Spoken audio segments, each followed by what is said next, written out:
24 horas. Central.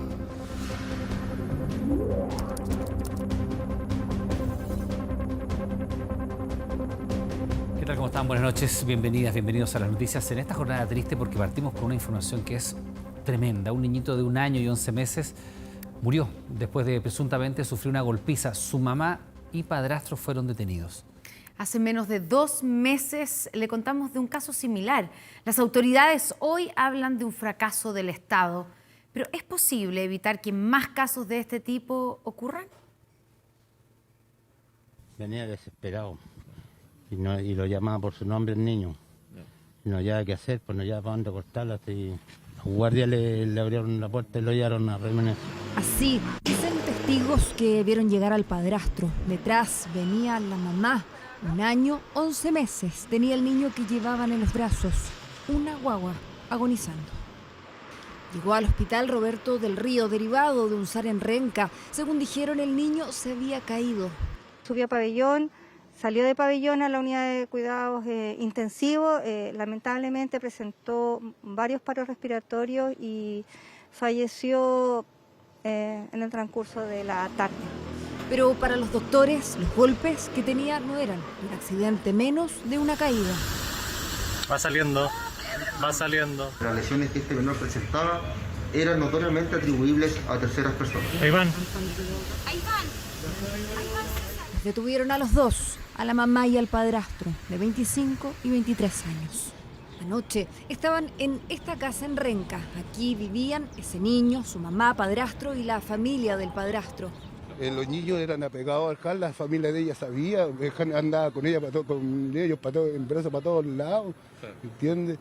Entonces no sé qué pasó realmente, yo no tengo idea, la casa no tiene idea, mi familia no tiene idea. En el sector nadie vio ni escuchó nada. Un niñito le duele mucho. Pucha, una pena enorme que se siente por eso.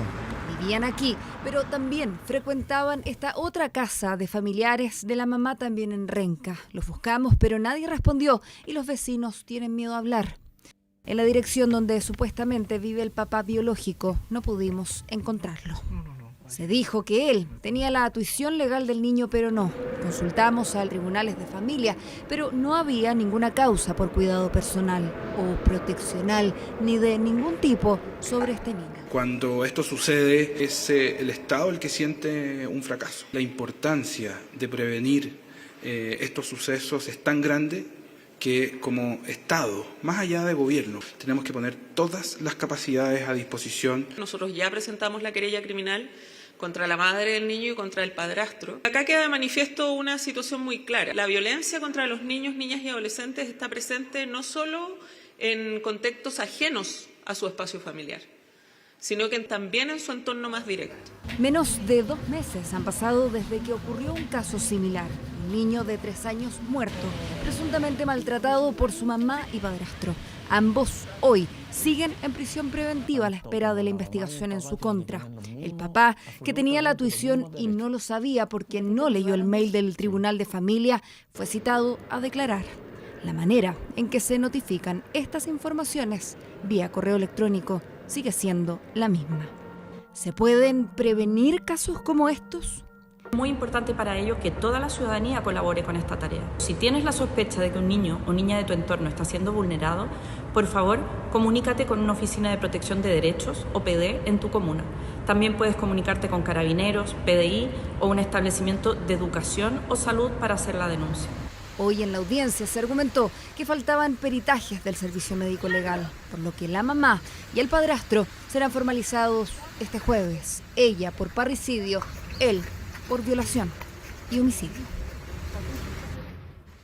Un caso realmente tremendo que nos debe llevar también a revisar la forma, por ejemplo, en que se notifican esas resoluciones judiciales. Claro, una notificación así importante de que el padre biológico tenía la tuición y no supo, no se enteró porque no leyó un mail. Vamos a otros temas. Lo acusaron de arrogante y le cuestionaron su supuesta superioridad moral. Las críticas al ministro Giorgio Jackson llegaron desde todos los sectores. Lo que ocurrió es que él marcó eventuales diferencias en la escala de valores del actual gobierno con quienes lo antecedieron. Giorgio Jackson tuvo que disculparse, mire.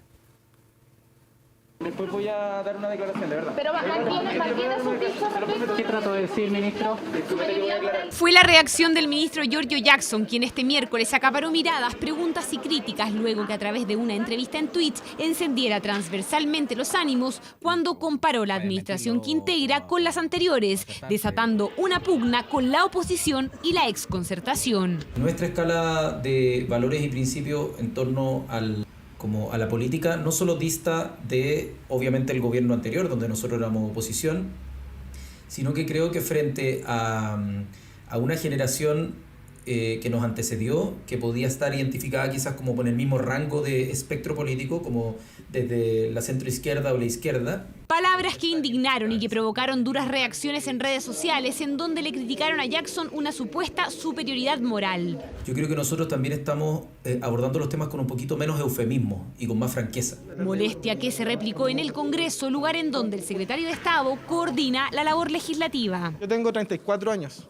Soy de la misma generación que el ministro Jackson y no me creo superior a nadie. No me vengan aquí a investir a la figura de este gobierno como si fuera un santo para una iglesia. Al final tenemos que mirar al cielo porque el ángel Giorgio Jackson está bajando a redimirnos a todos nosotros de nuestros pecados. El ministro Jackson permanentemente esté desacreditando a la centroizquierda que contribuyó fuertemente al desarrollo de Chile. El país no comenzó con el Frente Amplio. Ola de críticas que el propio presidente Boric debió enfrentar luego que surgieran nuevos conflictos entre miembros de su gobierno e integrantes de la centroizquierda. No creo que no hay ninguna superioridad moral respecto a nuestros antecesores de nadie. Yo creo que lo que se refería a Giorgio es que vivimos en épocas distintas, ni mejores ni peores, épocas distintas.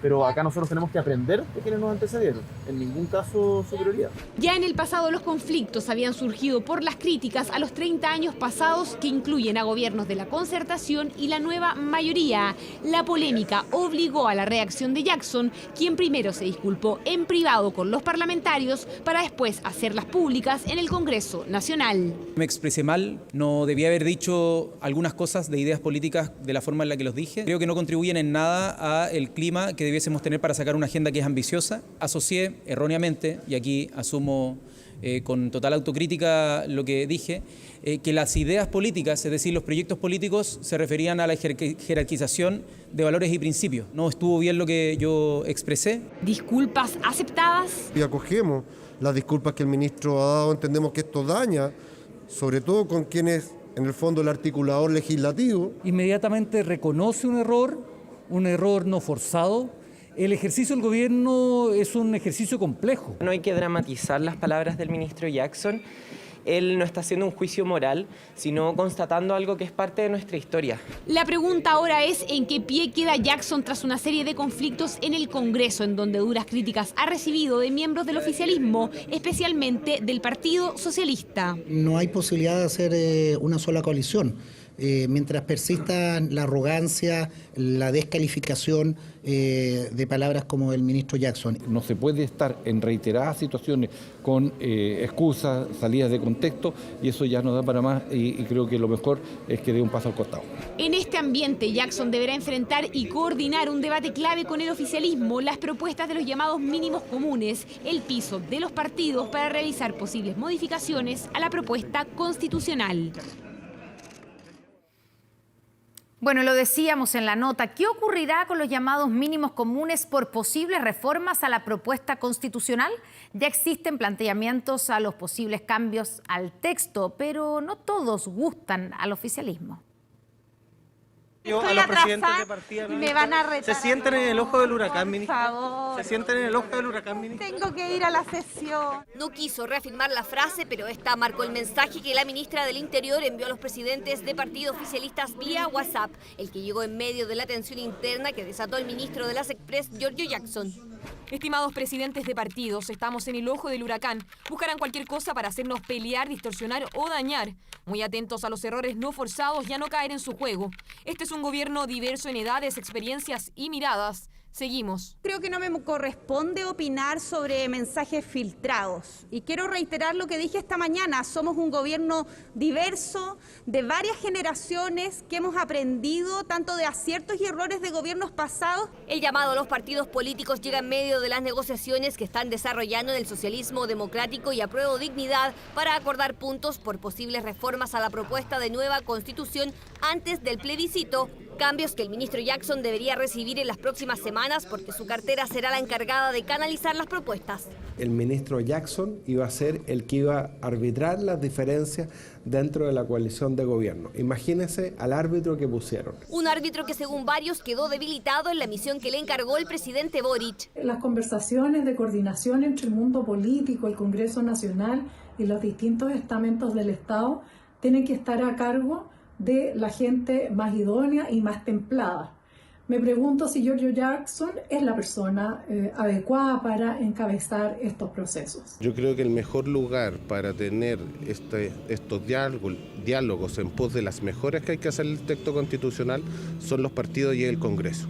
De esas posibles reformas aún no hay acuerdo, pero ya varios puntos serían incondicionales para el socialismo democrático, lo que genera críticas. Cambios a la Cámara de las Regiones que reemplazará al Senado, la reelección del presidente de la República, los sistemas de justicia y la plurinacionalidad. El término del Senado no puede ser parte de esta negociación. Esta es una institución que está agotada. Aquí no se puede a priori descalificar un punto de vista. Las constituciones son obras humanas, son perfectibles. Lo que hemos planteado nosotros que lo que debiéramos tener son grandes acuerdos. El sistema político obviamente puede ser motivo de discusión, pero hoy día debiéramos centrarnos, a mi juicio, en aquellos aspectos de la nueva Constitución que presentan las mayores falencias, como son, por ejemplo, el sistema judicial. Debate en paralelo es la idea de rebajar el quórum de reforma a la actual Constitución de 2/3 a 4/7, proyecto que esta jornada pasó con éxito su primer trámite en la Comisión de Constitución de la Cámara, aprobado en general el proyecto sin los votos del Partido Republicano. Unánimemente la bancada de Renovación Nacional se va a aprobar los 4/7. Yo voy a ser partidario de hacerle indicaciones, tal como lo ha planteado las bancadas de senadores y diputados del Partido Socialista.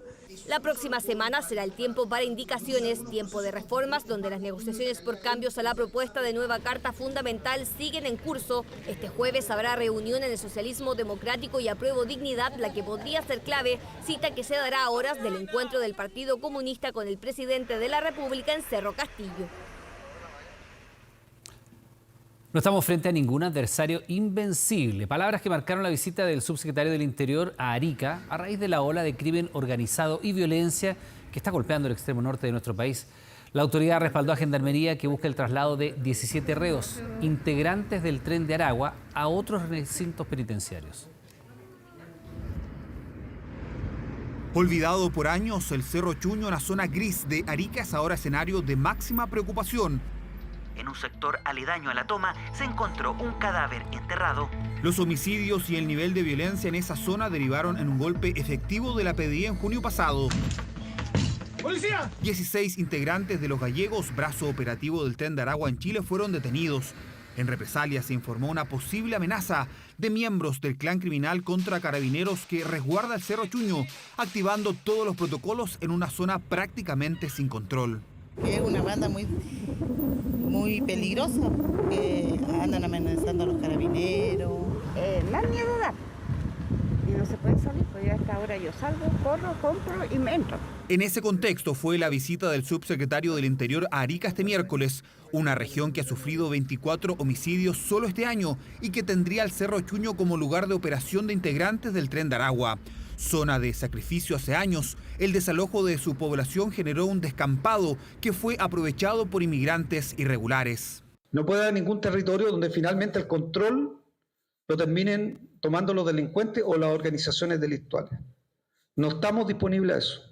Se sabe de la inversión de 12.000 millones de pesos y otros recursos para una zona macronorte que de momento no contará con estado de excepción, aunque sí se analiza un acuerdo con el Ministerio de Defensa para utilizar fuerzas armadas en la seguridad fronteriza. Sí, tiene que estar presente en algunos sectores. Sí, el caso de Cerro Chuño tiene que ser intervenido con todos los poderes o con todos los recursos que tenga el Estado. No estamos frente a ningún adversario que las instituciones del Estado no puedan identificar y desarticular. Te mató tu papá delante tuyo y tu hermano. Atentamente el Tren de Aragua, los persas. El foco está puesto en el crimen organizado y el Tren de Aragua, vinculado supuestamente a 25 denuncias por presuntas extorsiones telefónicas, solo en Arica y Parinacota. Comerciantes y locatarios principales víctimas, pero también ciudadanos. Y estamos trabajando tanto con las personas que han ingresado por la vía regular, como también dando fuertes señales en torno a la migración irregular, específicamente con aquellas personas que vienen a delinquir a nuestro país. Quiero ser muy clara, esas personas no son bienvenidas en Chile. Una sombra de violencia que también golpea la cárcel de esa ciudad.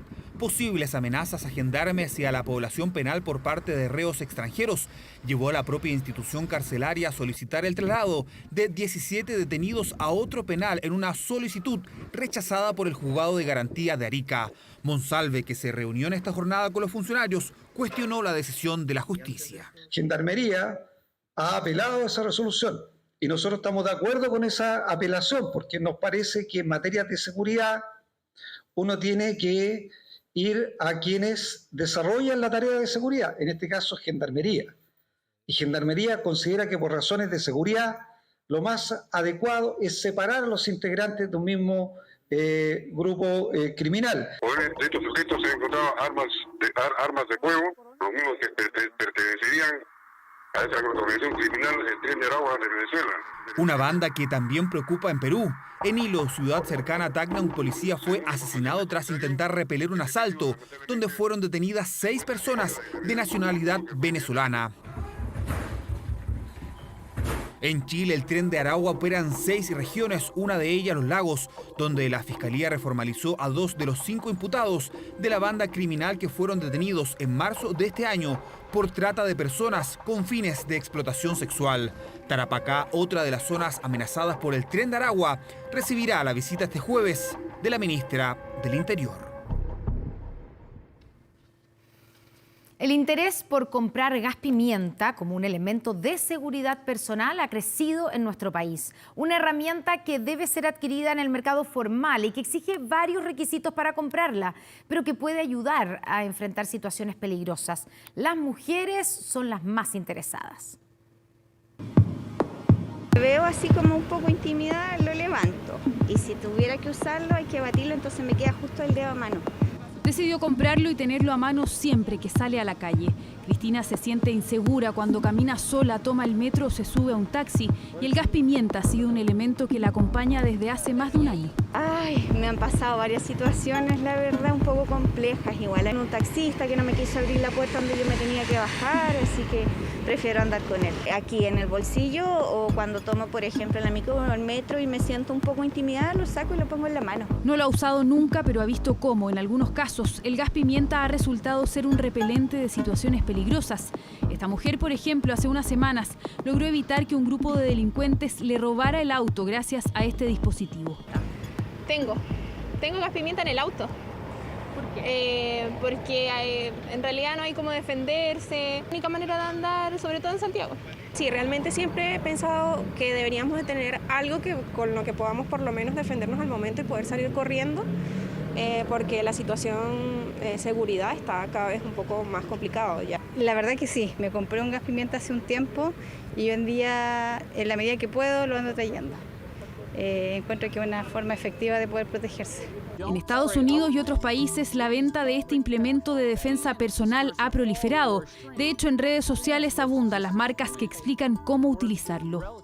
Que en Chile el éxito del gas pimienta es innegable, considerando, por ejemplo, que el 75% de las mujeres ha sufrido acoso callejero y que delitos como portonazos y encerronas han aumentado en un 110% en el último año. Cada vez son más las personas que deciden adquirirlo. Fundamentalmente las personas que compran este tipo de producto son hoy día las damas. Hay gases pimientas de colores especiales, colores rosado principalmente para las damas, se han escaseado, ha aumentado un 500% las ventas de los gases pimienta, por decirlo, en este último 6 meses. Hay distintos formatos y precios que van desde 15.000 pesos y aunque proliferan en páginas de internet, ferias libres o en la calle, son implementos regulados por la Ley de Armas en Chile y solo se deberían adquirir en una armería o mercado formal. Una armería lo está certificando a través de la Dirección General de Movilización Nacional. Usted tiene que venir, traer su carnet de identidad, tiene que ser mayor de 18 años y queda un registro donde la persona se registró ante un libro, ante la Dirección General, que esta persona tiene un gas pimienta. En caso de que lo utilice, ese gas pimienta o en algún tribunal le van a pedir la boleta y cómo lo obtuvo. Por eso es necesario comprarlo en un lugar certificado. Eso asegura que el elemento tiene los compuestos permitidos y se evitan, además, riesgos con los sellos de seguridad, permitiendo el correcto funcionamiento de la herramienta. Tienes que accionarlo. Metes el dedito ahí para la cámara, metes el dedito ahí, levantas la tapita y se levanta el seguro y accionas hacia abajo. Y sale el gas pimienta disparado, ¿no es cierto? En este caso 5 metros.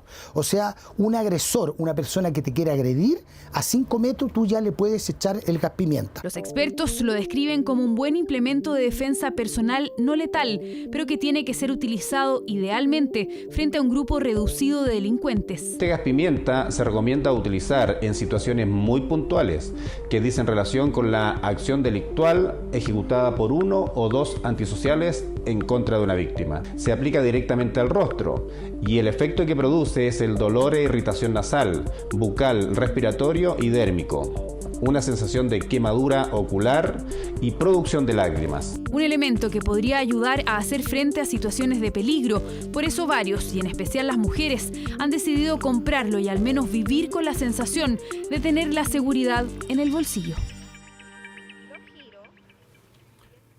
Medios argentinos acusan que aviones con bandera chilena volaron de manera irregular sobre su territorio. Así lo habrían detectado los nuevos radares trasandinos instalados en Tierra del Fuego. La ministra de Defensa, Maya Fernández, descartó cualquier tipo de maniobra no informada. Serían aviones militares chilenos. Cruzando el espacio aéreo argentino. Violando el espacio aéreo. No pidieron permiso, pasaron. Así de directa es la información que en las últimas horas recorrió Argentina. Fue difundida a través de la prensa y en ella se asegura que al menos 5 aviones chilenos despegaron desde Punta Arenas con destino a las Islas Malvinas sin previo aviso. Llevando pertrechos, víveres y personas.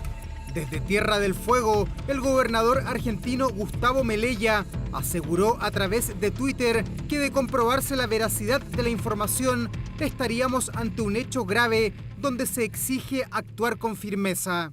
El antecedente que tenemos y que hemos recabado es que no hay ninguna, por parte de ningún avión chileno, sea militar o civil, algún sobrevuelo sin autorización por cielo argentino. Y por tanto, recordar que somos países vecinos, somos países hermanos y lo que amerita es una muy buena conversación y relación. La ministra de Defensa descartó que aviones chilenos hayan sobrevolado en ese pedazo de la Patagonia entre el 27 y el 30 de julio.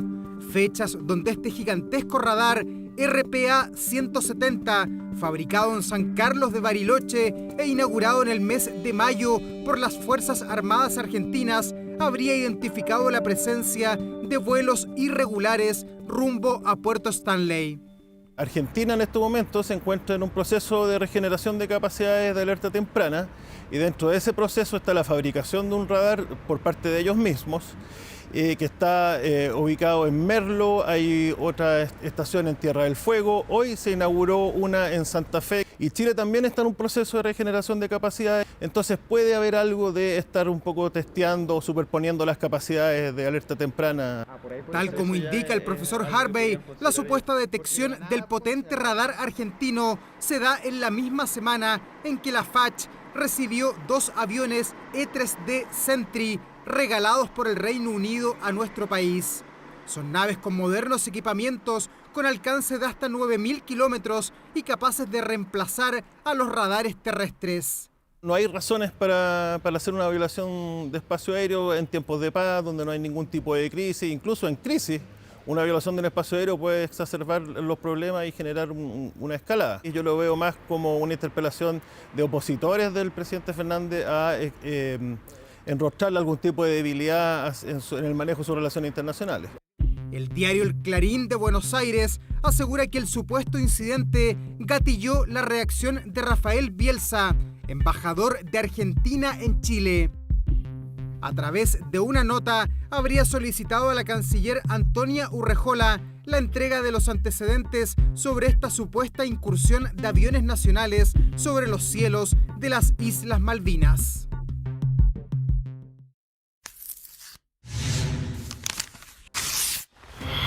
Camino al plebiscito.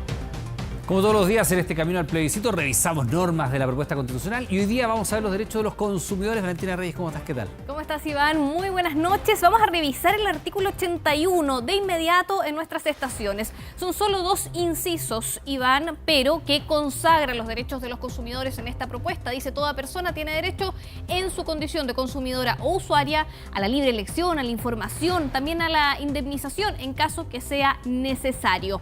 Nosotros revisamos este artículo y Agustina Álvarez preparó un informe en el que profundiza parte de esta propuesta de norma constitucional, recordando uno de los casos emblemáticos de vulneración a los derechos de los consumidores, el caso La Polar. Revisemos el informe. La plata que uno ha juntado en su vida. Mientras yo compraba, ellos vendían. Los pobres siempre pagan la factura. Nos sentimos engañados. Porque no hay que hacer. En junio de 2011 comenzó la indignación al descubierto quedó uno de los mayores escándalos financieros del último tiempo. Fraude que involucró como protagonistas a los ejecutivos de una importante empresa de retail. Un caso, el llamado caso La Polar, que por su impacto se mantiene en la memoria de muchos. Tengo 2 repactaciones las cuales yo no he firmado. ¡Ladrones! Nunca pensamos que nosotros íbamos a destapar un caso de esta magnitud. Para mí una estafa. Casi 10 años de repactaciones unilaterales, cerca de 1 millón de clientes afectados, miles de reclamos y una demanda colectiva. Un caso que vulneró los derechos del consumidor y generó cambios, entre ellos mayores atribuciones al CERNAC, los que para muchos no fueron suficientes. Consumidores que en Chile solo tienen protección a nivel legal, la propuesta constitucional sí los consagra en uno de sus artículos. Es una buena noticia. Están presentes primero como límite de la libertad de emprendimiento de las empresas. Segundo, se reconocen los derechos de los consumidores. Tercero, se establece el deber del Estado de proteger los derechos de los consumidores. Hay un avance, yo creo que es algo que genera mayor valor desde el punto de vista de la certeza, sobre todo para que los tribunales de justicia interpreten estas disposiciones. El artículo 81 de la propuesta señala que el Estado protegerá los derechos del consumidor mediante procedimientos y un órgano que podría reemplazar el Servicio Nacional del Consumidor según lo determine la ley. El que, al igual que el CERNAC, tendría facultades interpretativas y fiscalizadoras. Se añade en el texto el polémico poder sancionatorio, aquel que en 2018 fue considerado inconstitucional y que dejó, para algunos, con escasas facultades a la institución vigente. Es un fallo que es potencialmente catastrófico. Ha resultado en algo incluso peor que antes. Para algunos la propuesta ofrece un reforzamiento del CERNAC que dicen tendría ahora sí los dientes para morder gracias a sus facultades sancionatorias. Para otros, el artículo 81 debería mantener, como en la actualidad, su facultad de demandar colectivamente a cualquier empresa proveedora en beneficio de los consumidores. Los procedimientos judiciales no solamente reconocen los derechos de los consumidores en términos de indemnizarlos, sino que también aplican una sanción para las empresas que han cometido este tipo de infracciones. Si la ley se fiscaliza, se vigila y sus incumplimientos son sancionados, la disciplina en el cumplimiento y en el respeto a los derechos de los consumidores es muchísimo mayor. El artículo además señala que toda persona tiene derecho a la libre elección, a la información veraz, a la reparación e indemnización adecuada y a la educación para el consumo responsable. Nuevo o reformado organismo que emanaría de este pequeño, pero aseguran, importante artículo. Derecho al consumidor reconocido constitucionalmente en toda Latinoamérica, a excepción de Chile y Uruguay. Realidad que la propuesta de nueva Carta Magna busca revertir. Claro, queda consagrado en la Constitución, quedaría de aprobarse este texto, pero hay que decir, tenemos ley del consumidor y eso sí. Pasemos a la última estación para revisar parte de la propuesta y reiterar lo que decía Agustina. Se propone un órgano con diferentes facultades, pero la novedad es estas facultades sancionadoras. Ahora bien, no es que se apruebe esto y sea inmediato. Obviamente, y eso lo diferencia, perdón, del CERNAC actual. Claro, esa es la gran diferencia del CERNAC actual, esas facultades sancionadoras. Ahora bien, por ejemplo, Lucas del Villar decía, aquí falta reconocer a las asociaciones de consumidores, pero es algo que sí tiene la ley del consumidor que tenemos actualmente, Iván. Parte de la propuesta que presentamos. Como siempre, la invitación, Valentina, es a leer la propuesta constitucional que también está en nuestro portal, por supuesto, 24horas.cl. Así es. Y a seguir Debates 24 con Constanza Santamaría. Por cierto, que es con quien volvemos ahora, Valentina. Muchas gracias, Constanza. Contigo. Y vamos a hablar de la tensión que aumenta en Asia tras la visita de la presidenta de la Cámara de Representantes estadounidense, Nancy Pelosi, a Taiwán, al punto que tanto la isla como China tienen en alerta a sus Fuerzas Armadas.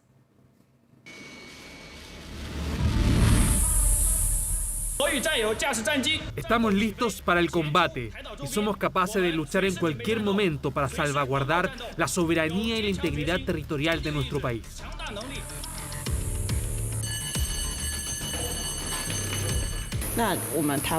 La ayuda no llegará a tiempo, entonces creo que los taiwaneses deben tener la capacidad de defenderse.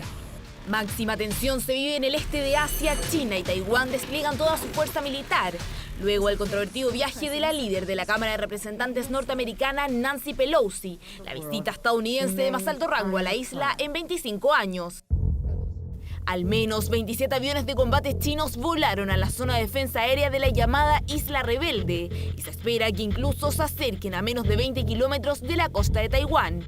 De todas formas, la amenaza no queda ahí. El Ministerio de Defensa chino prometió acciones militares selectivas, las cuales podrían comenzar este jueves, con disparos de municiones reales de largo alcance. China anunció una serie de ejercicios navales y aéreos entre el 4 y 7 de este mes, usando fuego real, lo cual va a rodear durante varios días a Taiwán con ensayos y ejercicios militares que sin duda son una señal de la molestia de China y una advertencia directa a Taiwán. Advertencia que preocupa en torno al nivel de armas que tiene China en comparación a Taiwán. Las fuerzas militares de China y Taiwán son absolutamente asimétricas. Sabemos que la República Popular China tiene un poderío militar convencional enorme comparado con las fuerzas militares de Taiwán. Sin embargo, el ejército taiwanés no descansa y emitió advertencias por radio, además de desplegar sistemas de misiles de defensa aérea para monitorear las actividades del gigante asiático. Todas las instituciones públicas han recibido ciberataques ayer con un volumen de datos de 15.000 gigabytes. Esto supera unas 23 veces el volumen normal de datos atacados en un día. Desde hace varios meses, la República Popular China lleva haciendo incursiones aéreas cerca del espacio de Taiwán, lo cual muchas veces se interpreta como una provocación, como un recordatorio de que China defiende la idea de que Taiwán no es un actor independiente, sino una provincia china en rebeldía desde hace más de medio siglo.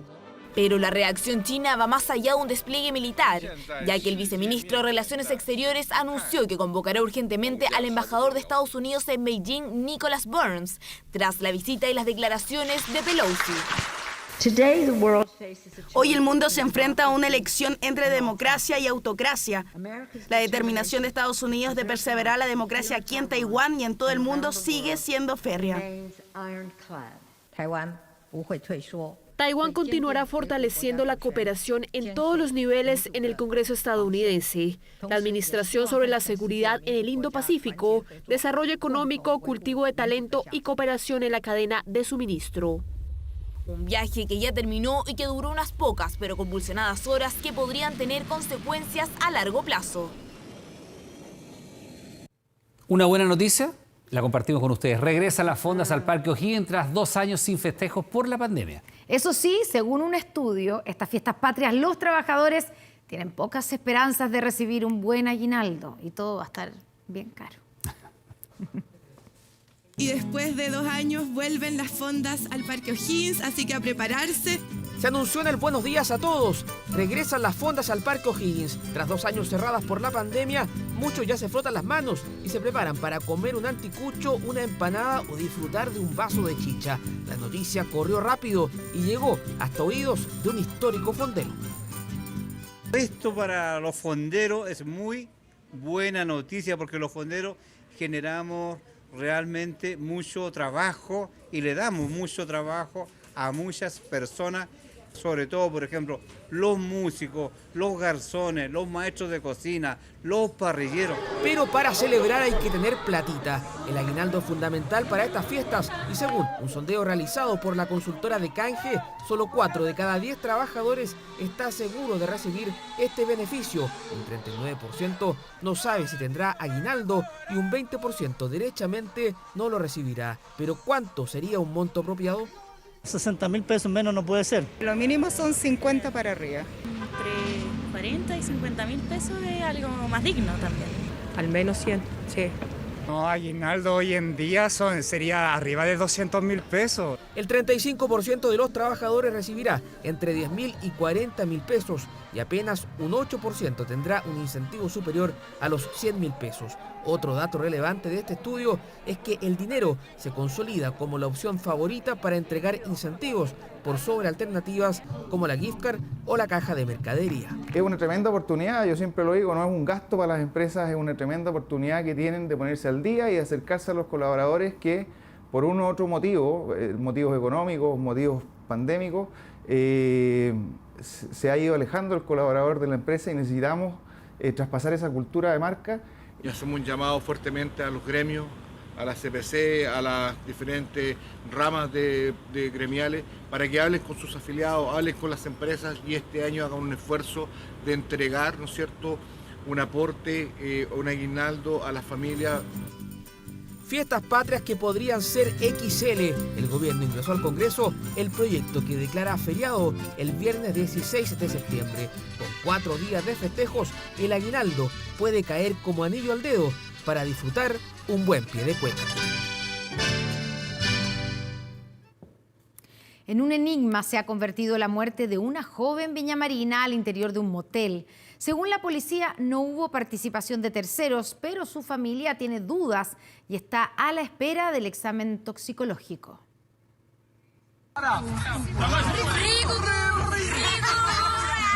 Sonriente como acostumbraba a disfrutar sus vacaciones en Brasil. Estos son los registros del último viaje de la joven licenciada en Ciencias Jurídicas Valentina González, madre de un pequeño de 7 años, quien encontró la muerte el pasado sábado 30 de julio al interior de un motel. Pero ¿cómo se llegó a este fatal desenlace cuando compartía con 3 personas en la misma habitación? Para entender este confuso puzzle hay que retroceder a la noche del viernes, momento en que la joven se reunió a compartir en un departamento de Concón. Se encontraban entre 10 a 15 personas en el lugar. Ella permanece ahí hasta las 11:30 de la noche. Luego concurre Valentina junto a 2 mujeres más en un vehículo. Se dirigen también el mismo destino al Bar Garden que está en el centro de Viña del Mar. En ese lugar estuvo hasta la madrugada, pero el carrete estaba lejos de terminar. Todo siguió en el departamento inicial junto a un grupo de amigos que los cercanos a la joven aseguran no conocían. A las 7:30 de la mañana abandonó el lugar, iniciando un nuevo recorrido que esta vez habría tenido como destino su casa en Viña del Mar. Se retira en compañía de 2 mujeres, una morena y una rubia. Sin embargo, por razones que se investigan, Valentina decidió cambiar el rumbo con dirección hacia Mantagua. Valentina, yo solamente vi cuando ella pasó y se dio la vuelta y empezaron a gritar mi nombre, pero pasó por acá, gritó Alan, Alan, empezaron a gritar la gente del auto. Esta pareja fue la última que vio con vida a Valentina a la altura de Reñaca junto a las 2 mujeres que la acompañaban, amigos de años que aún intentan entender qué ocurrió. Igual el Alan cuando ella se fue quedó con un mal presentimiento, como estaba con gente que no conocíamos, y me dijo, oye, pregúntale a la Vale si está bien, cómo llegó, y todo salió mal, po. Eso porque fue precisamente en ese lugar donde falleció, Motel El Duende, donde comenzaba un after. Quien conducía el vehículo en ese momento era un misterioso hombre de unos 40 años que habían recogido en el camino y que fue captado por cámaras de seguridad. Una de las personas se fue porque no le gustó el ambiente, una de las chicas. Los cercanos a la joven profesional aseguran que aquella mujer huyó por la presencia del desconocido, quien tendría conductas violentas. Este personaje tiene antecedentes anteriores, son por delitos de daño con intimidación, de robo con intimidación, de daños simples a la propiedad. Para la familia hay muchas cosas que no calzan. El informe preliminar del Servicio Médico Legal arrojó que la causa de muerte fue asfixia por inmersión y la Policía de Investigaciones descartó la participación de terceros, pero la familia de Valentina anunció una querella a la espera del examen toxicológico. Pudo haber sido otro caso. ¿Qué persona se va a ir a ahogar en menos de 30 minutos a un jacuzzi que es demasiado chico? O sea, yo tengo imágenes del jacuzzi, imágenes de la habitación. De verdad que es increíble, increíble. Enigmática muerte que mantiene en vilo a la familia de Valentina González. Aristas que surgen en una trama que todavía no se cierra y que sigue despertando dudas en torno a la partida de una joven viñamarina. Sergio Massa asumió como superministro de Economía en Argentina en una ceremonia multitudinaria y con manifestaciones a favor y en contra en las afueras de la Casa Rosada. Mire. Cuidado con eso, Atención, ahí hay momentos. La tensión social al momento de la llegada de Sergio Massa a la Casa Rosada muestra que la Argentina que recibió este miércoles el superministro de Economía realmente requiere una intervención compleja para sacar a flote unas finanzas devastadas y controlar los ánimos en las calles. Es la asunción de un ministro, o sea, ¿qué es lo que estamos presenciando? ¿Un partido de fútbol mal organizado? Aunque no era un encuentro deportivo, tanto detractores como seguidores de Massa lo vivieron con fanatismo y se apostaron a las afueras de la sede de gobierno, en donde los ánimos bajaron tras la juramentación. Lo que importa es el apoyo, es la emoción, es el estar acá acompañando. Con la fuerza y voluntad que tiene para hacer las cosas, creo que lo vamos a lograr. Pero los incidentes contrastaron con los aplausos y la amplia sonrisa del presidente Alberto Fernández, con la que inició la juramentación de quien fuera su enemigo político y que ahora asumió como superministro de Economía, Desarrollo Productivo y Agricultura. Vamos a transitar exitosamente, con todos y con todas incluidos. A eso los convoco. Para eso lo convoqué a Sergio, de cuya capacidad y coraje me constan. El Museo del Bicentenario fue el lugar elegido por el gobierno argentino para posesionar al hombre que llevará las riendas de su economía, en un evento que contó con cerca de 500 invitados, entre ellos la ministra de Economía saliente, Silvina Batakis, quien duró menos de un mes en el cargo. Sí, juro. Si así no lo hiciereis, Dios y la nación nos lo demanden.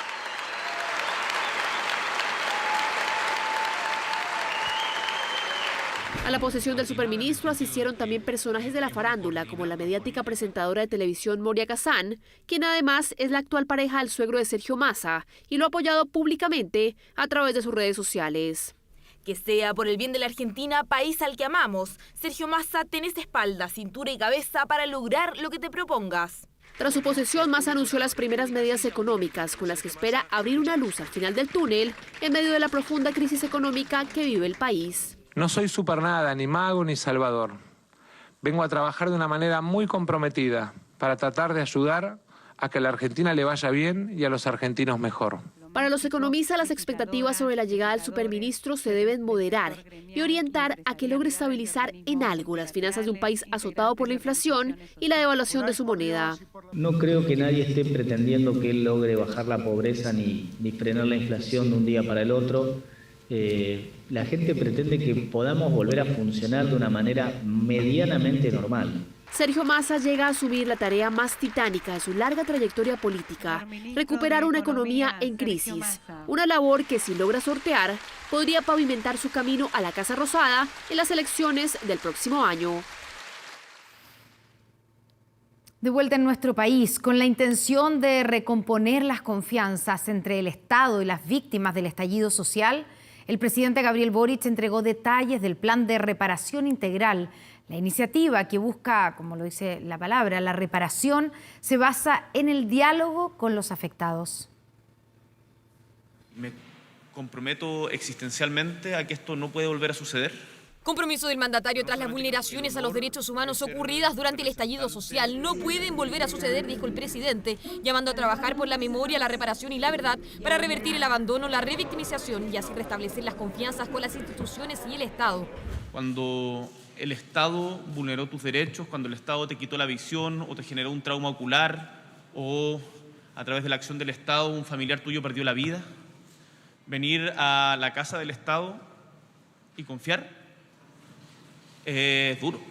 Palabras dirigidas a las víctimas que reafirman que el Estado se hará cargo. Para eso, el encargado de brindar atención a los sobrevivientes de trauma ocular es el Ministerio de Salud, que en 2023 sumará a las víctimas de perdigones. El de Justicia, en otra labor, dará inicio a los trabajos de la Mesa de Reparación Integral, anunciada en junio durante la cuenta pública. Encuentros que buscan, a través del diálogo entre representantes de víctimas y del Estado, definir las bases para una eventual ley de reparación integral. Diversos organismos nacionales e internacionales han reconocido y nos han planteado como Estado que debemos hacernos cargo de estas violaciones a los derechos humanos. La mesa de reparación que hoy presentamos es el primer esfuerzo concreto. Anhelada mesa para la senadora Fabiola Campillay, víctima de trauma ocular tras recibir una bomba lacrimógena en noviembre de 2019. En julio de este año, la parlamentaria demandó al Estado por daño moral a ella y su familia. La indemnización solicitada, más de 2.000 millones de pesos. No se puede relativizar lo que ocurrió desde el 18 de octubre en adelante, todas las violaciones que cometió Carabineros, todas las violaciones que cometieron los militares, así que vamos a seguir en la lucha.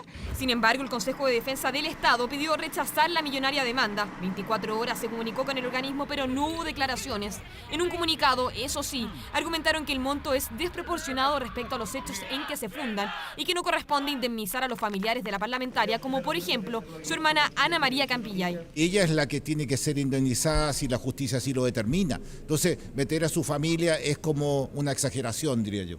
Todas las víctimas de agresión de agentes del Estado tienen derecho a la reparación integral, tanto ellas en su forma directa como su círculo familiar más cercano. Esperamos en los próximos días evacuar la réplica de este juicio. Uno de los casos de vulneración que el gobierno buscará reparar. El trabajo con las víctimas comenzará el 19 de agosto. Conversaciones horizontales que se iniciarán en la región de Magallanes. Bueno, ante la ola de encerronas, el gobierno y las concesionarias anunciaron una serie de medidas para garantizar la seguridad de los automovilistas en la capital. El Ministerio Público abrirá un foco investigativo especial para desarticular a las bandas que hay detrás de la comisión de estos delitos.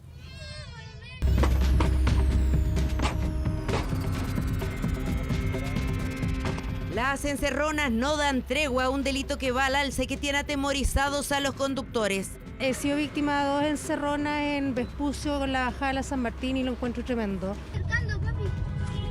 ¡Llama a la policía! Un nivel de violencia al que no estábamos acostumbrados, que se da a toda hora del día, cuando uno menos lo espera. Un nivel de violencia que aterroriza a los niños que han quedado atrapados en medio de balaceras en autopistas. Y no sé, un poco más de fiscalización en las calles, yo creo, o sea, en cuanto a carabineros, lugares estratégicos que están medio complicados, la autopista sobre todo. Muchas veces pasan autos sin patente, muchas veces pasan autos con la luz apagada al lado tuyo, sobre todo en el barrio alto. Hace poco me quisieron robar el auto, me pusieron un balazo en la puerta, todo eso. ¿Por qué? Porque no hay seguridad. Ahora, en la mañana, en la tarde, a cualquier hora del día puede pasar esto. Cada día hay un nuevo registro. La noche de este martes, en plena autopista central, delincuentes arrancan a toda velocidad luego de ser sorprendidos haciendo una encerrona a una mujer en el centro de Santiago. Huyen hacia el sur. Se despliega un gran operativo. Carolina iba en su auto con su hija al doctor cuando fue colisionada por el auto robado. Me chocó hacia la luneta, por lo tanto explotaron los vidrios y obvio mi mamá, mi hija, nos asustamos todos. Paramos un poquito más allá y estaban más de 2 o 3 autos también chocados por el mismo auto. En medio de la huida, los delincuentes chocaron con un poste. Carabineros logró detener a 3 de ellos. Uno era menor de edad. Las encerronas en las autopistas han vuelto un delito cada vez más común. Independiente de quién es la responsabilidad, el gobierno anunció que trabajará en conjunto con las concesionarias. Anunciaron una batería de medidas para garantizar seguridad. Se invertirá en más cámaras de vigilancia y mayor presencia de carabineros tanto en las salas de monitoreo como en las mismas autopistas. Estamos disponiendo en este momento 800 cámaras de seguridad que nos permiten abordar problemas de seguridad vial, pero también potenciales delitos que se cometan en ella. Porque nos gusta lo que vemos cuando hay municipios que tienen la capacidad de hacerse parte de la prevención con vehículos y con cientos de cámaras, pero lamentablemente hay comunas en esta misma región que no tienen recursos ni siquiera para tener los implementos básicos ni los vehículos para patrullar y entregar prevención. Nuestra responsabilidad como gobierno es nivelar la cancha porque así maximizamos la presencia del Estado. El Ministerio Público abrirá un foco investigativo especial en toda la región metropolitana para desarticular las bandas que operan y adelantarse a la ocurrencia de este delito. Que son cada vez más avesadas, cada vez menos temerosas, cada vez van utilizando también jóvenes en esta comisión de delitos, van también aprendiendo la mejor forma de cometer este delito, lo cual hace que sean delitos complejos en su investigación. Además, hay otros 2 ámbitos en los que se debe poner énfasis: la flagrancia y socorrer a las personas que han sido víctimas de estos delitos. Un problema que no distingue y que ha obligado a los automovilistas a tomar medidas y asumir mayores costos. Ya no puede contar con un auto que no tenga un GPS, que no tenga un cortacorriente, o que hay que estar trabando el volante, que el pedal. Y pucha, igual es complicado. Imagínense ahora en la Costanera hace poco, o sea, ya ni siquiera se pueden ocupar bien la autopista. Solo en la región metropolitana este 2022 se han registrado 5.978 robos violentos a conductores de vehículos. Es de esperar que estas nuevas medidas ayuden a controlar la inseguridad que se está viviendo arriba de un auto.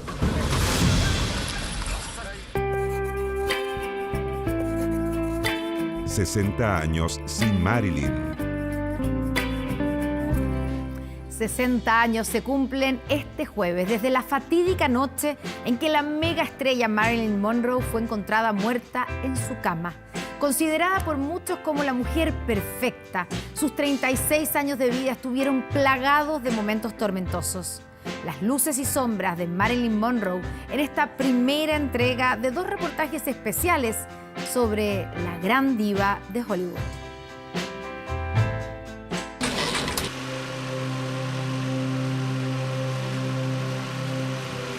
Put your feet up. I used to come here a long time ago. He remembers me. It's Hippie. Jack, come on. Get over here. Come on. This is where I am now, and look where I'm going. Where? Hollywood and Vine.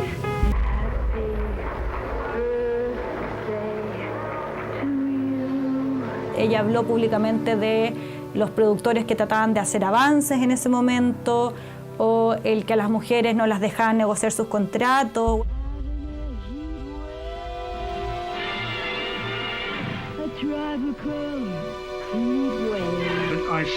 Yo especulo que nunca llegó al hospital, que murió en el camino. Marilyn Monroe, one of the most famous stars in Hollywood history, is dead at 36.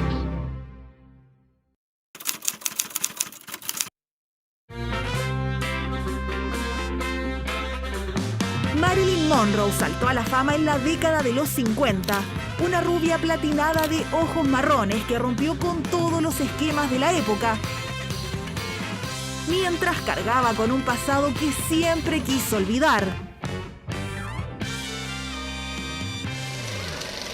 Luego de una infancia particularmente triste, ella pasó por distintos orfanatos, careció de familia. Chica pobre, abusada, sin dinero.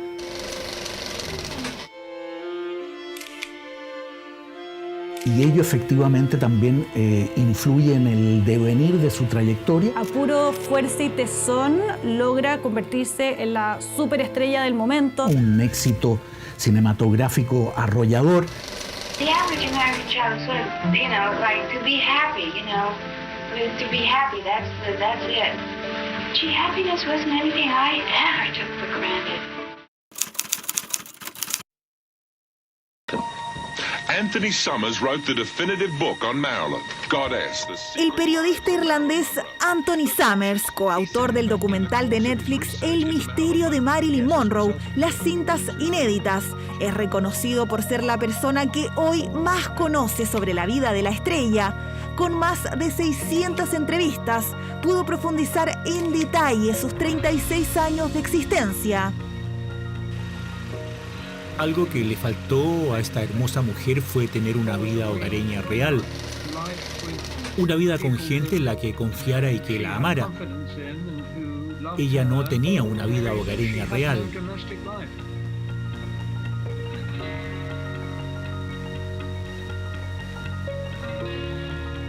Una mujer que tenía ciertas inseguridades que le causaba también la industria y el patriarcado de la época. Pero claro, había un interés por aprender y una voracidad por aprender que también se traspasó a su vida privada.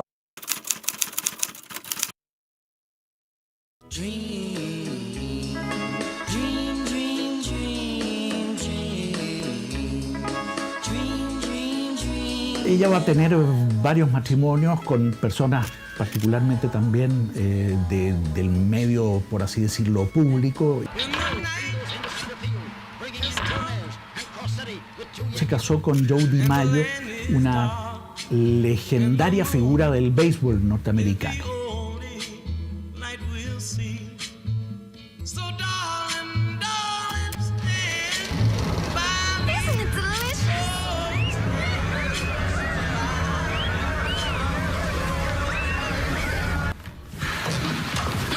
You embarrass me in front of all those people!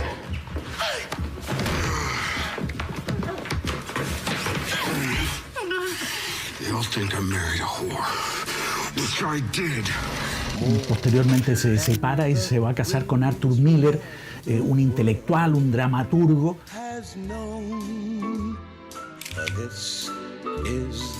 Todos decían que era una pareja dispareja, pero él después dijo que ella tenía esta voracidad por entender, por aprender, porque quizás le faltó educación en su infancia y ella quería después en su vida adulta compensar eso.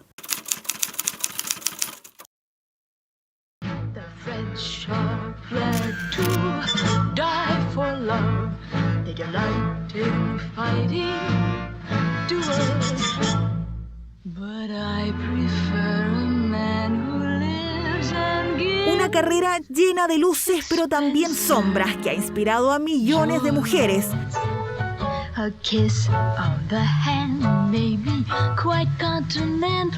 Algunas incluso han convertido el legado de Marilyn en su estilo de vida. Me gustó que era muy buena actriz. Ella era muy buena actriz. Me sorprendió gratamente su calidad vocal. Es una mujer que logró superar sus propios miedos, sus propias tristezas, y eso es lo maravilloso que tiene el personaje, que es muy optimista. Hay que pensar que Marilyn Monroe es la estrella más taquillera de los años 50. Hollywood la vendió como la rubia boba despampanante, y ella igual aprovechó eso como trampolín de su carrera en un momento. Monroe invades frozen Korea, and the GIs come a-running.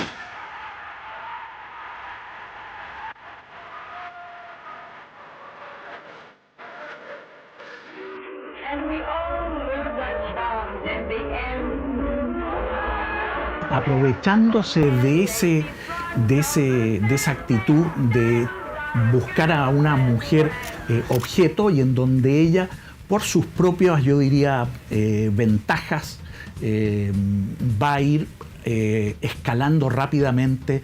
Tras su trágica muerte a los 36 años, es como si la imagen de Marilyn Monroe se hubiera congelado en el tiempo.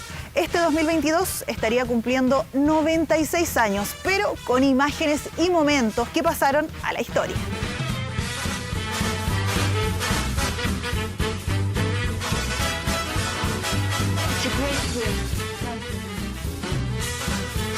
Pero llega un minuto en que tiene tanta fama y es tan exitosa que ella misma le empieza a exigir al mismo estudio hacer otro tipo de papeles. En un momento se niega a hacer cierto papel porque dice: me estoy repitiendo a mí misma.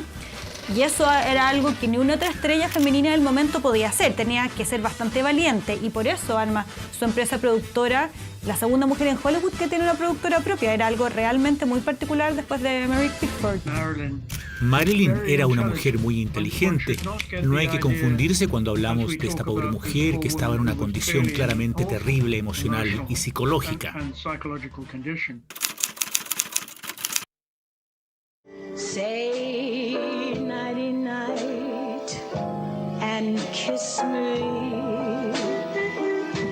En un momento, en ese Estados Unidos que todavía era segregado racialmente, Ella Fitzgerald no estaba pudiendo tocar en ciertos clubes.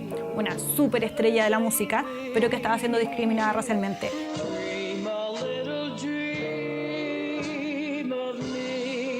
Y Marilyn Monroe habló con los dueños de un local en Hollywood y dijo: contrátala y yo voy todos los días a primera fila.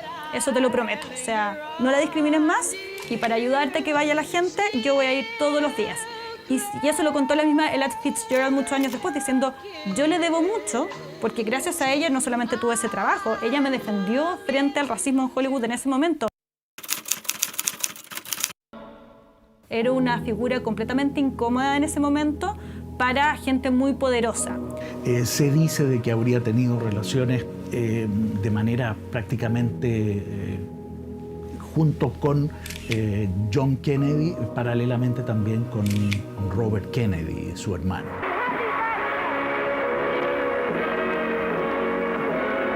Now retire from politics after having had Happy Birthday sung to me in such a sweet, open way.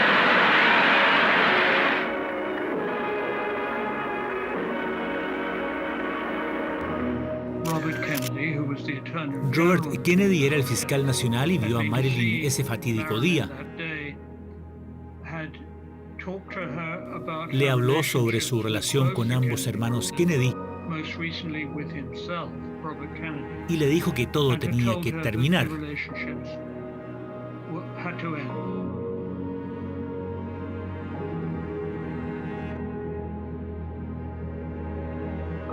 Un escándalo de ese tipo puede herir o tener consecuencias mucho más allá de las personales entre un presidente y su amante.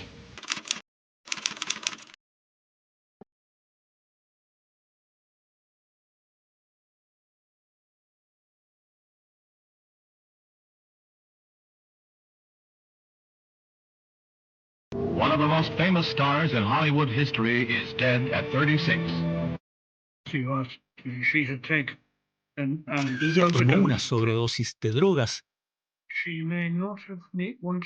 Probablemente no quiso acabar con su vida, sino que quiso hacer una especie de protesta o algo así.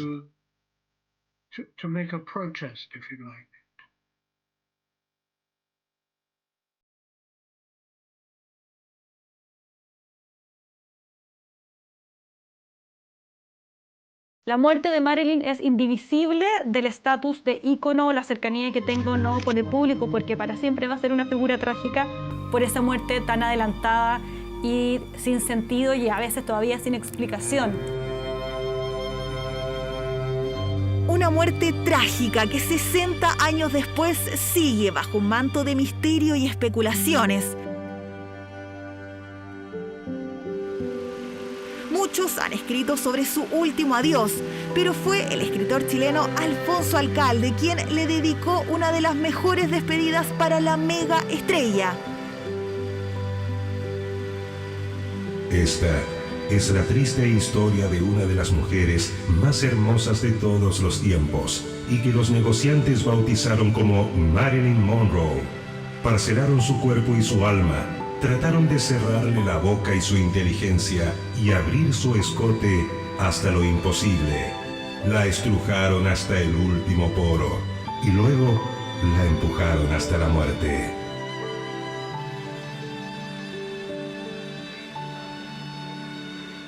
They are, and I don't want to sound paranoid, but they are. You know, like sort of a chunk.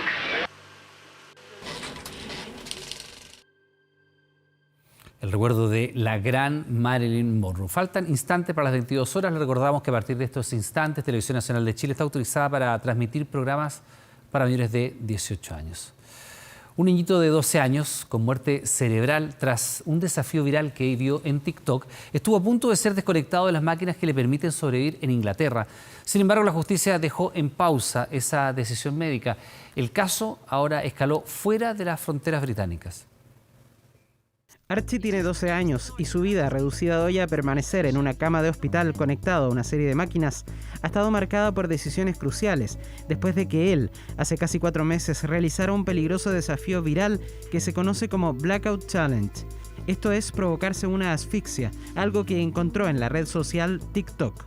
Así comenzó una historia trágica para los padres de Archie, que lo encontraron inconsciente, como se ha mantenido hasta hoy. Me estoy quedando sin energía. Ayer fue un día muy malo para mí.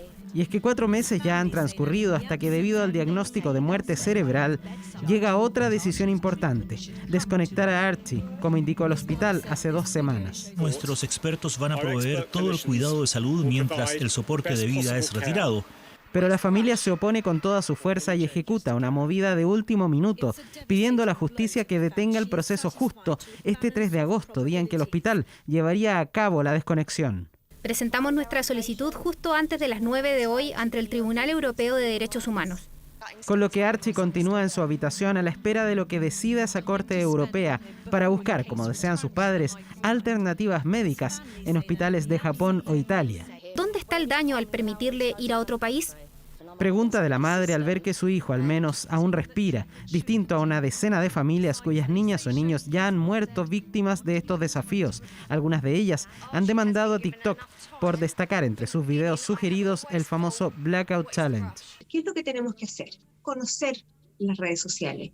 Si yo le empiezo a hablar a mi hijo de un desafío que yo ya vi, no de pásame tu teléfono para revisarlo, podemos tener una conversación con los niños donde no se sientan invadidos y donde haya conversación y el advertir que estas cosas pueden ocurrir. Poniendo atención siempre, advierte un entendido, en los límites que los mismos padres deben tener presentes a la hora de abrir el camino de sus hijos hacia las redes sociales. Cuando tú abres una cuenta en Facebook, en Twitter, en YouTube, en TikTok, tú aceptas una serie de reglas de la plataforma. TikTok dice 13 años o mayores. Y hay un montón de niños chicos que los papás vulneran la regla y le abren la cuenta. Entonces, ¿quién es la culpa?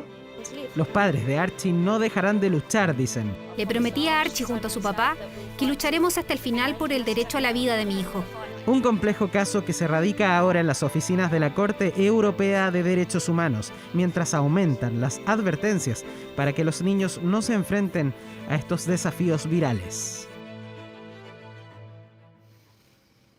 Aquí en nuestro país, una dueña de casa denuncia haber sido drogada por una asesora del hogar que alcanzó a trabajar en su domicilio por menos de 24 horas.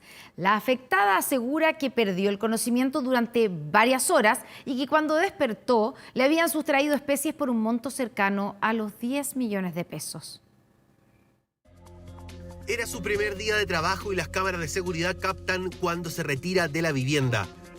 Horas antes, la mujer habría robado en este inmueble hasta donde llegara a trabajar como asesora del hogar tras ser seleccionada entre varias postulantes. El día en la mañana me ofrece que me va a dar un jugo de naranja. Lo tomo, pasan 10 minutos y subo al segundo piso y ella me empuja en la pieza de mi hija, lo cual de ahí ya no recuerdo nada más. 10 minutos pasaron desde que consumió el brebaje hasta que perdió el conocimiento y así estuvo durante 4 horas hasta que llegó su marido, quien intentaba comunicarse con la mujer sin tener respuesta. A su llegada se dio cuenta de que faltaban numerosas especies, las que según la denunciante, la entonces asesora cargaba en bolsos, como muestran los videos. Yo siempre soy de las que contesta el teléfono, los WhatsApp, y en ese día nada. Cuando llegó mi esposo me levantaron y como que yo desperté pero toda desorbitada. La afectada denunció el hecho en la PDI y estima el robo en cerca de 10 millones de pesos. Fue derivada a un recinto asistencial donde se constató su errático estado. El certificado que le entrega al hospital de lesiones le indica que es una intoxicación aguda. Se supone que habría estado bajo alguna droga. Son numerosas sustancias que pueden en un momento dado determinar estos efectos de compromiso sensorial, que nosotros llamamos un estado de hipnosis, en el cual es como una etapa previa a un estado anestésico. Fue la necesidad de contar con la ayuda la que la llevó a esta dueña de casa a poner un aviso en el centro de Calama. La mujer dio confianza y la seleccionó. Claro que ahora no tiene certeza de la identidad, ya que nunca tuvo a la vista sus documentos. A la hora de elegir una persona, pidan la documentación, papeles de antecedentes. El ideal sería que la persona que llega a presentarse a un hogar para desempeñarse como trabajadora de casa viniese con una recomendación. No busquen ni trabajadoras en redes sociales, ni en un cartelito que encontraron por ahí en alguna vitrina. El ideal es que alguien le comparte el número, alguien en quien confiar también. Hasta ahora se desconoce el paradero de esta mujer, quien, según relata la víctima, aprovechando su inconsciencia, incluso manipuló su celular borrando mensajes. En cuanto a la sustancia que habría incorporado en el jugo, eso solo un examen toxicológico lo podría develar, y ese análisis aún no se realiza. En una decisión calificada como sorprendente, los votantes de Kansas, uno de los bastiones conservadores de Estados Unidos, eligieron proteger el derecho al aborto mediante un referéndum. Una decisión que generó reacciones en todo ese país. Entre protestas y celebraciones, así fue recibida en Estados Unidos la decisión de la Corte Suprema que revirtió el histórico fallo de Roe vs. Wade, que desde hace casi 50 años garantiza el derecho al aborto en este país. Han pasado 40 días desde que la justicia de Estados Unidos dejó de proteger la interrupción voluntaria del embarazo como un derecho a nivel nacional. La decisión de la Corte Suprema entregó el poder a cada estado de establecer sus propias leyes, tarea que las autoridades de Kansas dejaron en manos de los votantes, quienes mediante un referéndum dieron su veredicto. Estoy muy orgullosa de ser de Kansas. Con esta decisión siento que mi estado me mostró con valentía que se preocupan por mí y por las demás mujeres. Vamos a superar este momento difícil y las mujeres y niños de Kansas estarán protegidos. Dios los bendiga a todos. Mayormente, gritos de alegría se dejaron sentir cuando se conocieron los resultados. El 58,7% de los votantes decidió que Kansas debe proteger el derecho al aborto hasta la semana 22 de gestación.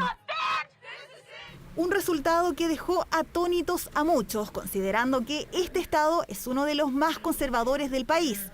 Ejemplo de ello es que desde hace 54 años Kansas ha apoyado a un republicano durante las elecciones presidenciales. Esto fue una gran sorpresa. Fue un voto que se escuchó en todo el país. Sorprendió no solo porque Kansas es un estado conservador, sino que también por su larga historia en contra del aborto. A nivel nacional, medios locales aseguran que estaría surgiendo un nuevo movimiento renovado en favor de la interrupción voluntaria del embarazo. Las mujeres menores de 30 años serían las principales líderes, utilizando plataformas como TikTok e Instagram para enviar sus mensajes.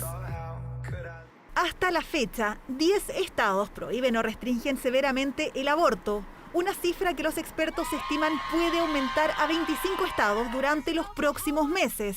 Uno de ellos es Georgia, donde apenas se anunció la decisión de la Corte, se firmó una ley para prohibir la interrupción voluntaria del embarazo si es detectado el latido del corazón.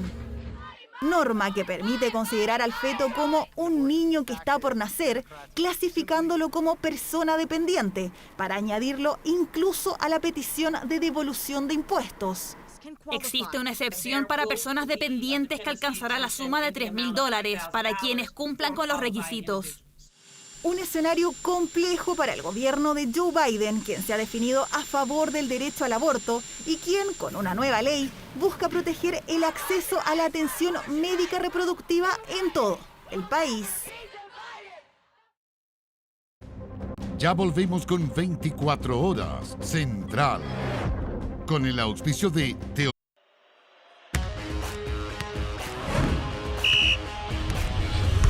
24 horas Deportes. Todo niño que sueña con llegar a ser profesional acá en Sudamérica, el máximo título es la Libertadores. Pasaron 15 años y Arturo Vidal volvió a jugar la Copa Libertadores. El chileno actuó durante 20 minutos, entró desde el banco, pero ayudó a una victoria importante del Flamengo sobre otro cuadro de Brasil, Corinthians, en un clásico del fútbol sudamericano. Ganó Flamengo por 2-0 y Arturo Vidal sigue cosechando afectos y elogios. Bueno, con ustedes, Arturo.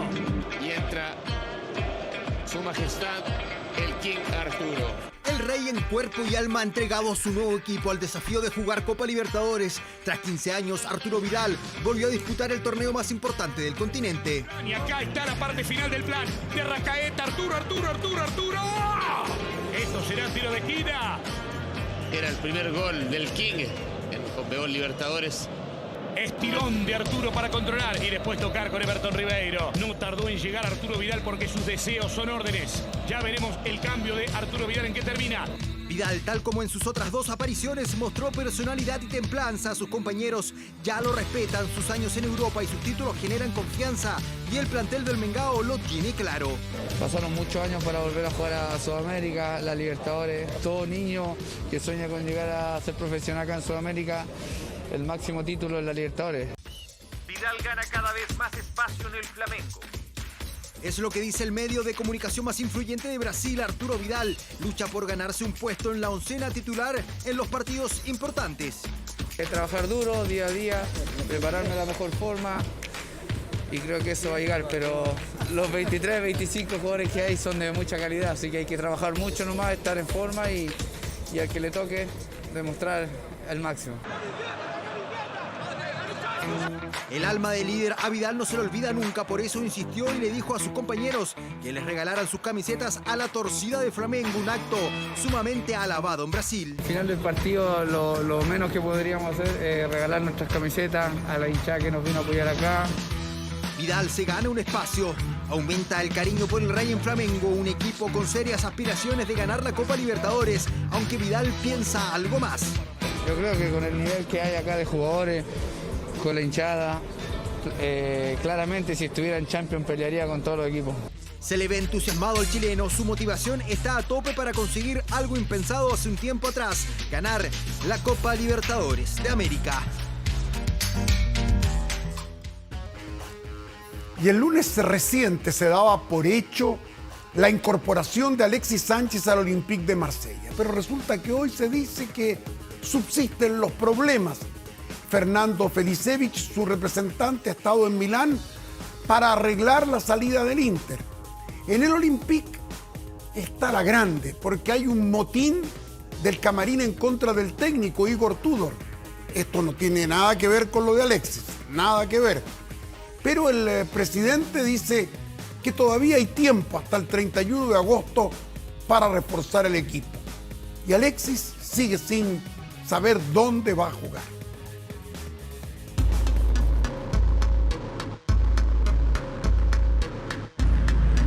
Fernando Felicevich e Inter comenzaron este miércoles la operación salida para Sánchez. El primer encuentro no fue el esperado, al menos hoy no existió humo blanco y la despedida de Alexis del elenco lombardo se complica. La cumbre entre la gente de Maravilla y los Nerazzurri se supo también en Marsella, justo en un día donde el presidente del Olympique hablaría para presentar refuerzos. La ventana de transferencia está abierta hasta el 31 de agosto. Así comenzó el discurso del timonel de los Olímpicos, que antes de retirarse fue consultado por la situación del tocopillano. Vertu, dont parlait Constant, et Sánchez. Actualmente tiene contrato con otro club y hay que respetarlo. Pese a ello, el mandamás español del Marsella se deshizo en elogios para el chileno. Alexis Sánchez es un histórico y actualmente es un jugador de altísimo nivel que ganó todo en los clubes donde ha estado.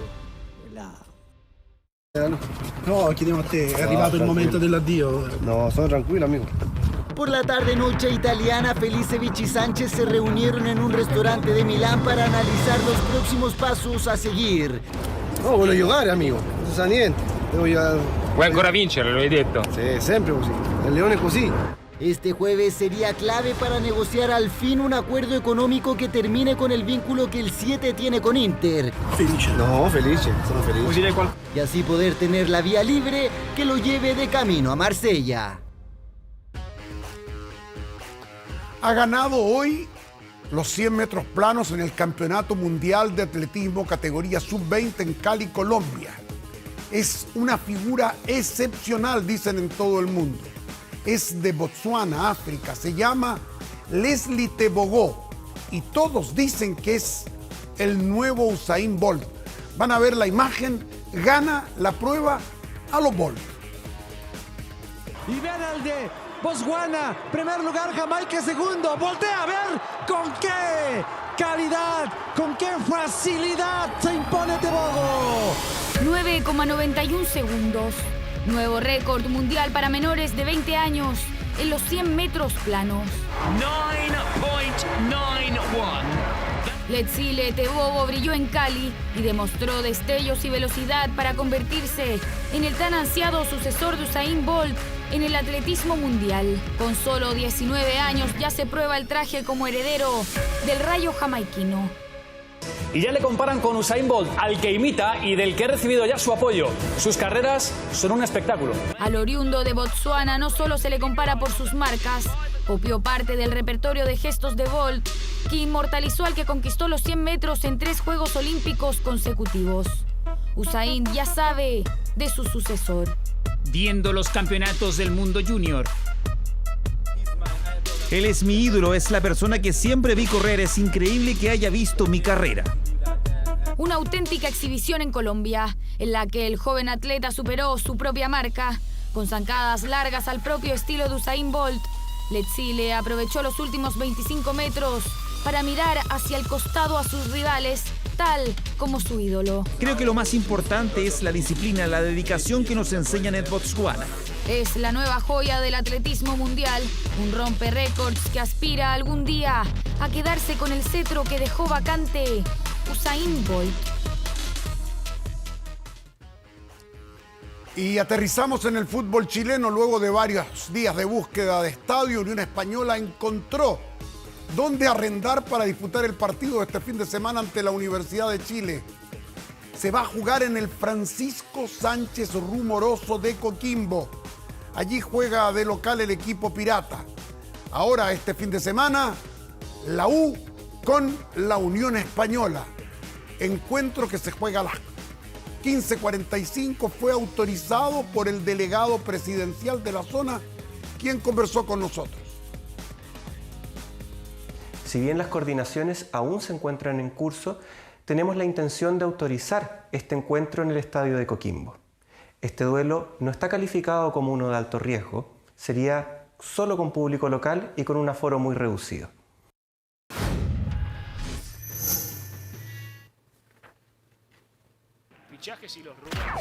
Fútbol internacional, partido de preparación del Betis para la Liga Española que comienza el próximo 12 de agosto. El Betis le ganaba por 2-0 al Zaragoza, el primer gol anotado por Juanmi a los 61. No ha tenido una buena pretemporada el equipo de Manuel Pellegrini. Morón convertía el 2-0 a los 80 minutos, pero el partido no lo iba a ganar el Betis. Miren el reloj, faltan 10 minutos para el final. Después de este golazo pasan cosas. El Zaragoza anota 2, el primero con Petrovic y el segundo, que lo vamos a ver también a continuación, con Giuliano Simeone. No jugó Claudio Bravo. Ese es el dato que hay que anotar. Esperemos que mejore el Betis de Pellegrini de cara a la competencia de verdad. En este momento hay inquietud en Sevilla en torno al equipo. Claudio Bravo, mientras tanto, es figura en las redes sociales del club, porque entrenando está demostrando de una manera clara que cerca de los 40 años sigue siendo un arquero de excepción. Atajaba todo y decía, a estos me los como con patatas. Bien español, el capitán de la selección chilena, Claudio Bravo.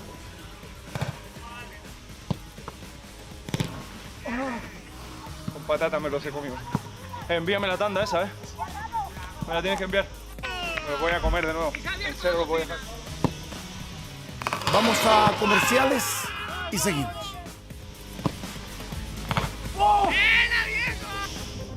Ya volvemos con 24 horas Central. La Premier League, la competencia inglesa de fútbol, es la mejor del mundo, pero se preocupan día a día de mejorar hasta en los más mínimos detalles. Ahora se busca que los audios del VAR queden a disposición de la gente después de cada partido para transparentar a los hinchas fundamentalmente todas las jugadas y decisiones polémicas que toman los árbitros en cada juego. Así se trabaja, no de otra manera.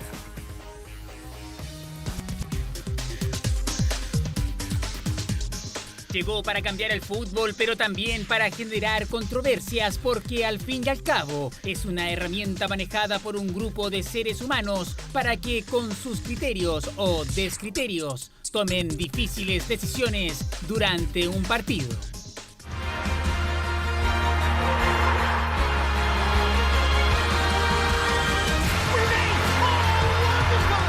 La Premier League, desde hace varios años la Liga Nacional de Fútbol más rica y popular del planeta, anunció que a partir de la próxima temporada proyecta hacer públicas las conversaciones entre el árbitro de campo y los jueces del VAR. La opinión general es que emitir los audios será algo positivo. Nuestro deseo es ser más abiertos con los aficionados sobre las decisiones arbitrales y cómo se llevan a cabo. La propuesta consiste en que tras cada partido las imágenes y los audios se publiquen en las redes sociales de la Premier para que de esta forma todos los aficionados tengan claro y sean partícipes de lo que ocurrió y por qué se tomaron las decisiones en las que intervino el VAR. La publicación de los audios solo se produciría después del pitazo final, ya que no se permiten que dichos audios se transmitan en vivo. Una práctica que acostumbra a realizar la Major League Soccer y también la CONMEBOL. Exagera, seguimos. Ahora, con este cambio, la Premier League busca alejar las polémicas y ser una liga más transparente. Ahora Iván y Constanza continúan con las noticias. Gracias por habernos acompañado en el deporte. Buenas noches. Y claro, Pedro, continuamos para conocer la historia de la pequeña Maite. ¿Quién es ella? Conózcala. Es la nueva embajadora de la Teletón. Y les recordamos que esta institución, solo el año pasado, realizó más de 1.000 cirugías y 916.000 atenciones. Conozcamos la historia de Maite. De Teletón y de todo Chile. Este año, a sus 8 años, Maite conoce de cerca el trabajo de la Teletón, especialmente del Instituto de Santiago, en donde se atiende desde los 4 años. Comparte el mismo diagnóstico que su papá Juan Carlos, osteogénesis imperfecta, y este año es ella la embajadora de esta cruzada. Voy a representar a los niños de Teletón y de todo Chile. Este año quiero que lleguemos a la meta. El lunes le pasó algo súper loco, que se encontró con el tío José, que fue el primer tío que me atendió acá en kinesiología y tenía una foto mía del año de la pera. Me ve como papá, pero al mismo tiempo también acá le van mostrando a su papá paciente. Durante el 2021, Teletón realizó más de 900.000 atenciones a niños, niñas y jóvenes en situación de discapacidad. Maite, fanática del K-pop, es parte de los 31.000 niños que se atienden en los 14 institutos presentes de Arica a Coyhaique. Invitarlos a que se acerquen a los institutos de regiones. La mejor manera de seguir creyendo en Teletón es ver lo que efectivamente pasa dentro de cada instituto con la calidad técnica y con el cariño y la humanidad que nuestros profesionales entregan sus servicios. Durante el mes de agosto se realizarán distintas actividades como parte de la campaña. El evento televisado se realizará este 2022, el 4 y 5 de noviembre. Unir a las familias, motivar, movilizar y ojalá queremos ser un motivo de buenas noticias durante este periodo, ¿no es cierto? Teletón trabaja por la inclusión social de sus pacientes y depende del aporte de la sociedad civil. Maite es solo una de las beneficiadas de esta obra, que suma a todos los chilenos y que impulsa la rehabilitación de cualquier niño, niña o adolescente que así lo requiera. ¡Teletón todos los días! Ya volvemos con 24 horas Central. 24horas.cl Todas las normas que son parte del proyecto constitucional, ordenadas por categoría y en una plataforma de fácil navegación. Bueno, eso es lo que podrás encontrar en la nueva aplicación de 24horas.cl, que te permite conocer en detalle y en extenso la propuesta de nueva constitución. Revísala e infórmate en nuestro portal de noticias 24horas.cl. Terminamos aquí las noticias, nos vamos, pero ahora por TVN llega Todo por mi familia y por Canal 24 Horas viene Vía Pública. Que descansen, buenas noches, hasta mañana.